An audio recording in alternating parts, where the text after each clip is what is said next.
بلند شید.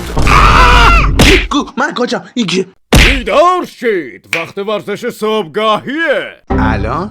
ولی استاد هنوز که خورشید کامل در نیومده.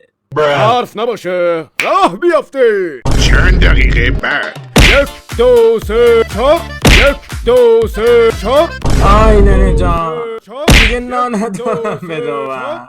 بادا بابا غور نزن. ایستید، یه نفر داره میاد. سلام جناب، احیانا یه کشتی با کله شیر این طرفا نیدی؟ خیر، شرمنده. دمتون گرم، پس با اجازه. استاد این یارو کی بود؟ نمیدونم، فهمیدی به منم بگو.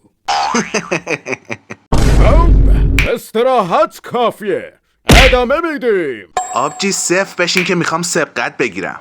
ای بابا وایسا ببینم زورا اینجا چی کار میکنه.